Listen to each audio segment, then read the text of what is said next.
Minecraft has many amazing servers from Hypixel to Hoplite, or some might even say CubeCraft, but I'll be giving you 100 reasons why you should be playing the Hive. To start, I have to talk about the unique game modes. Hive has 13 well-made and unique game modes, starting with my favorite, Skywars. But it also has a bunch of other ones, like Bed Wars, Survival Games, Build Battle, Hide and Seek, Murder Mystery, Death Room, Gravity, Block Party, Block Drop, Capture the Flag, The Bridge, and finally, Ground Wars. All of these game modes are really well made, polished, and original compared to what other servers might put out. And on top of that, there's another NPC in the hub that is Parkour Worlds. Parkour Worlds isn't really a game mode, but more of a hub, and it's just a really nice play to parkour with 4 different levels. As well as the original 13 game modes, Hive also has some limited time modes they add to the server occasionally. Like Speed Builders. This is one of my favorite game modes of all time, and yet Hive added it just as a small LTM. But you know all those 13 original game modes, you can actually play all those games in public matches, or you can create custom servers. These are just private games where you can invite just your friends to join you, and they can be a lot of fun. And in these custom servers, you can also adjust the settings like the map, time of day, or even some of the more unique settings. Like in Bed Wars, you can make everything in the shop free, or in Hide and Seek, you can set it so you can only hide as a dirt block. But some of these fun custom server game modes are actually saved as their own custom server presets, and some of these are a lot of fun, but you can also make your own presets to mess around, which is just a really nice feature instead of having to manually reset all the settings each time I want to make a custom server. You remember how I said you can invite friends to join your custom servers? Well, that's not the only way people can join, as you can also set it to join by code. This means anyone can type in your code to join your custom server, which is really useful if you want to join my customs if I'm streaming. Instead of manually inviting all of you, I can just let you all type in the code instead. But if you're a newer player, you might not know about this, but before Hive added Bed Wars to this server, there used to be another game mode called Pressure Wars, and you could actually still access this by using one of these custom servers. But honestly, one of the coolest things that Hive has to offer is replay mode. After each game, a replay of the game gets stored and you can rewatch it, and this is really great if you want to just slow things down in the replay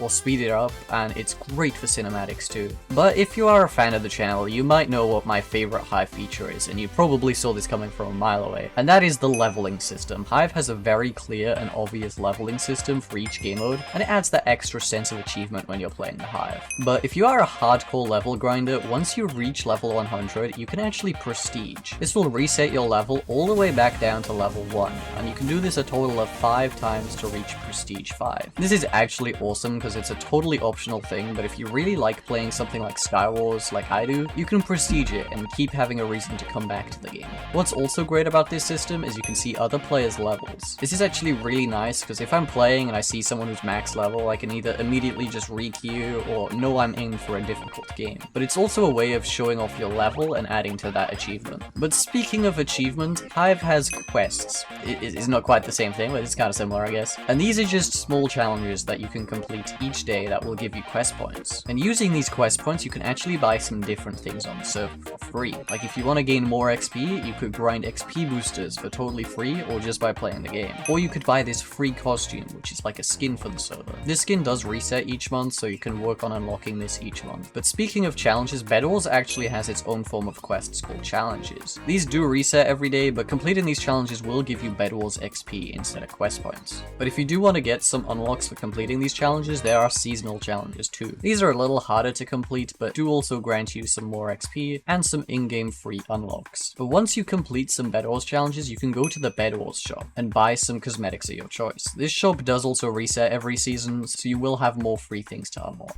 You might have heard me mention Bed Wars has seasons. Every so often, Bed Wars will add a new season. In the past, whenever this has happened, they've added new maps, items, unlocks, and even new LTMs. But honestly, this is such a nice thing because it always keeps Bed Wars really fresh. But let's talk about the Hive maps, because honestly, shout out to the build team, because they do an incredible job on each of the maps for this server. But let's start with the main hub. There are so many tiny details to this hub, nothing feels like half done. And there is so much to explore, like this train that goes around the outside of the hub. Sometimes it's just nice to sit on the train and let it take you around the map. But this isn't the only hub the Hive has, as Hive has micro hubs. Some game modes have these small hubs which have all the game mode NPCs and a couple of other cool details and Easter eggs, like the parkours. Each micro hub has a couple of parkours you can complete, and each time you complete one of these parkours, scores, it'll give you a rating of how well you did out of 3 stars. It's pretty chill just to go around each hub, completing all the parkours, and getting 3 stars on each of them. But speaking of micro hubs, in the Bed Wars micro hub, you have this cool little NPC, which will display your custom bed. What's awesome about this is you can change it and it updates in real time to see what your in-game bed would look like. As well as the main hubs and maps, Hive also have seasonal maps for almost any time of year, which are very well made, especially the Christmas ones. I'm a big fan of those. But if you've ever played the Hive around Christmas time, you'd understand this one. But there's this big ring of ice around the map near the ocean, and it's just so fun to endlessly run laps around the hub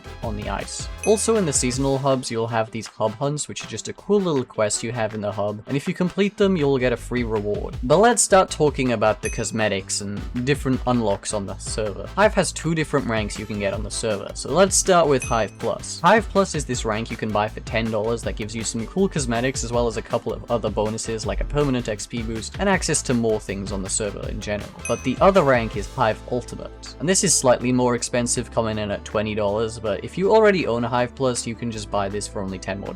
This rank gives you so many extra things like even more cosmetics, free access to replay mode, a 75% permanent XP boost, access to unlimited custom servers, and you can even make private hubs. But the best part about these ranks is you only need to buy them once. Both of these ranks are a lifetime purchase. There's no need to spend $10 a month after buying a $40 rank on a Minecraft server. I didn't really know where to add this to the list, but you can also get an extra XP boost the more you log in. If you log in to up to 10 days in a row, you'll get 30 quest points and an extra 10% XP boost. And there are a couple of extra free cosmetics you can get just by logging on every day. But if you want to spend money on the server, you can also gift cosmetics. Hive has a really easy to use gifting menu to gift almost any cosmetic on the server, from ranks to costumes to even XP boosters. The Hive has some of the best free cosmetics of any Minecraft server that I've seen. So here are some of the cool ones you can unlock just by playing the games you like. Death Run capes. You can unlock these just by playing Death Run and getting more levels in the game. And some of these are really cool. And it's the same with Build Battle too. There's some really unique capes you can unlock just by playing the game. Like, I kind of wish I had some of these just in like vanilla Minecraft. Sky Wars kill effects. It's just really satisfying whenever you kill someone. It does this small animation and plays a cool little sound. Now you can also change the murder mystery weapon. Whenever you're the murderer in murder mystery, you can change your weapon and you can set it to things like the netherite sword or even the mace, and it's just a nice little detail. But you can also change your throwable weapon in murder mystery too. My personal favorite is Mjolnir, but there are some other cool ones you can use too. Also, for those of you who care about your stats, you can get these stat tracking hub titles for your most played game modes. I personally don't typically use these, but I do see the sweats use these a lot to show off a stupid amount of Sky Wars wins they've gotten. Okay, I might be a little bit biased on this next one, but I love how many axolotl cosmetics are on the Hive. You have 10 different costumes, a pet, a mount, a back bling, and 2 different hats. Like, there's so much variety to the axolotls. It's almost like the Hive prefer axolotls to, you know, the Hive bee. I've talked about the Hive's in-game cosmetics a lot, but now let's talk about the hub cosmetics, starting with the jetpack. This is honestly the coolest and most fun cosmetic on the Hive. It's just a back bling, but you can fly around the hub with it, and it's crazy fun once you get the hang of it. But if you don't like the jetpack, there's always mounts. This is just a different way you can fly around the hub, and you can even bring your friends along depending on which mount you have. The Hive has so many different pets that you can use in the hub. They have everything from a little axolotl to a warden, or even,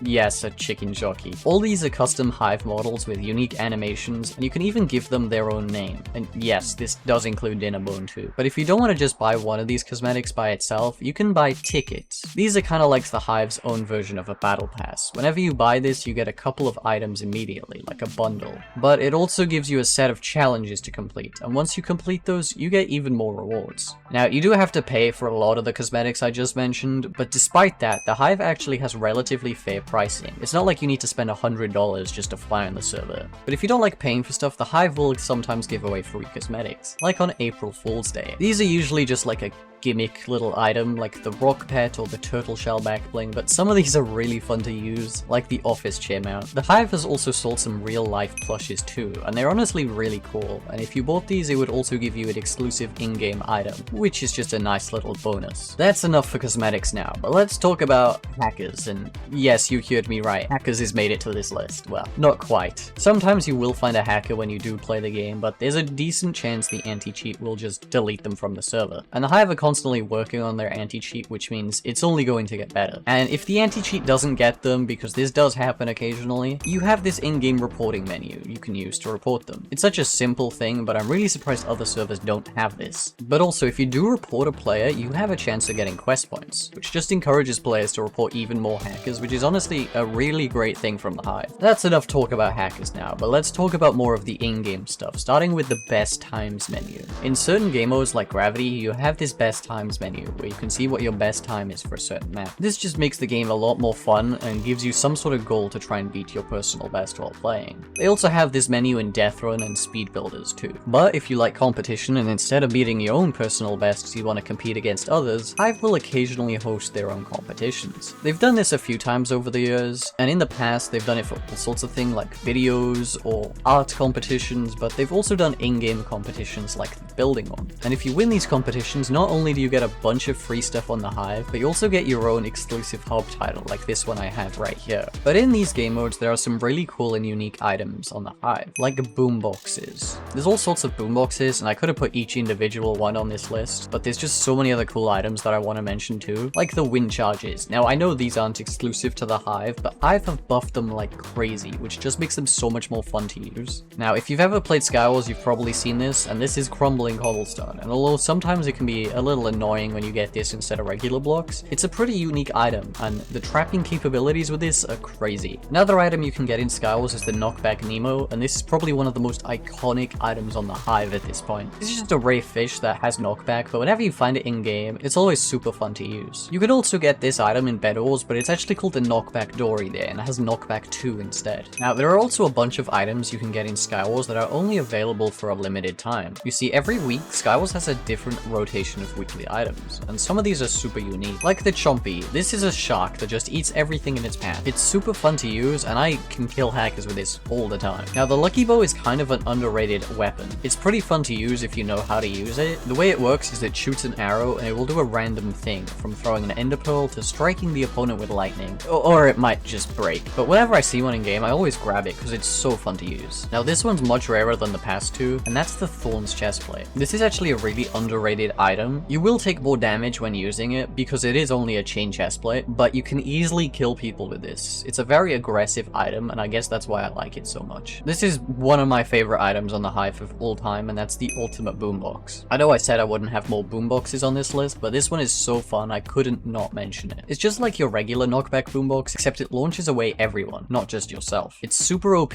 but it's always fun to use against sweats. Kinda like the Lucky Bow, we now have the Explosive Bow. This is just a regular bow, but sometimes it'll shoot an exploding arrow. It's not that OP in regular PvP, but if someone is going across a bridge, you can easily blow it up, making for some fun kills. Now we have the third bow to make it to this list, and that's the Bow of Embers. This is just a regular bow that will sometimes shoot a fire arrow. It's so good in regular PvP, but it's such a rare item, I've only ever seen this item once for myself. But just like the Bow of Embers, there's a fire sword. And no, I'm not talking about the Sword of Embers. This is just called the Fire Sword. Unlike the Bow of Embers or the Sword of Embers, this is guaranteed to light your opponents on fire. There is no luck required to use this item. It's super OP, but it's pretty rare whenever it's in the rotation. And the final weekly item making this list is the Spell of Insta-Leap. This is just a leap. It launches you forward and you can use it to get around the map faster or even jump between the islands. Now that's enough of Hive's best items, but Hive actually has some really great blocks too. There's so many custom blocks on this server, it's insane, and they fit in perfectly with the vanilla game.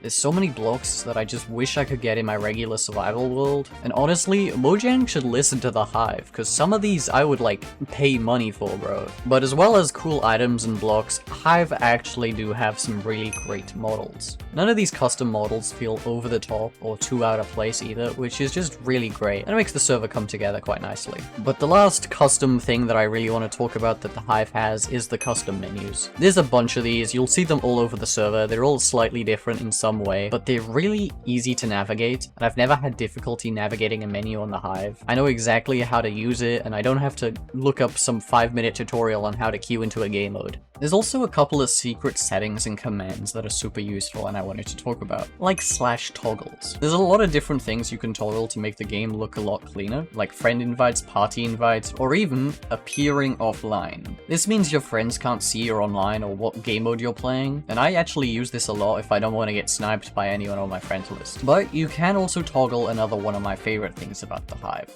cross-region matchmaking. When a game mode doesn't have many players on your region, the Hive will connect you to another region where the game is being more popular. This normally happens more late at night or early in the morning when there's less players online, but being able to join games within a minute or so, even if it's not that popular, is a great feature. Another cool command is /queue random. This just queues you into a random game mode on the server. It could queue you into anything from Sky Wars or Ground Wars, but honestly this is a nice command if you don't know what to play or just want to play a little bit of everything. Similarly to /queue random, you have /costume random. This isn't just for costumes, you can do this for almost any cosmetic, but it's actually kinda cool just to be able to immediately swap out to a random loadout. I've recently added this command, but you can now use /store. You can also just punch this NPC in the hub too, but this shows you a list of all the different things you can buy on the Hive, so if you're looking to purchase something, or just want to see what's available, it's much easier than navigating this mess of a marketplace. Another cool command that Hive has is /region. It's really nice just being able to switch region pretty quickly. You know, if you're like trying to join a friend in another region, or you just want to play games on a different region for whatever reason. But if you are trying to join a friend's lobby quickly, try /jf or /join friend. This will connect you to your friend's lobby, even if you just want to spectate whatever game they're playing, or want to talk to them in the hub. Out of all these commands I've mentioned, this is probably one of the ones I use the most. But the final cool command Hive has is /newsletter. Well, not really the command is cool, but more the newsletter itself is cool. Every other month, Hive will create this newsletter summarizing everything that's happened on the Hive in the past 2 months. And also they'll sometimes tease upcoming updates. As well as that, you can also get featured in the newsletter for your Hive fan art. And for those of you who do get features, you also get this cool hub title, which is actually really rare. While we're on the topic of upcoming updates, let's not forget about the Hive roadmap. This shows Hive's upcoming updates as well as any minor detail about the updates. And also they will include release dates if there are any for that game mode. There's now only a couple of things left to mention on this list, and I didn't know where else to put them, so let's mention them all right here, right now. Starting with colorblind mode. In Block Party, you can enable colorblind mode. This just adds shapes to the colors so it's easier to differentiate them in game. I'm not personally colorblind, but this setting still helps me a ton. In Death Run, if you become a death, teammates cannot steal your trap.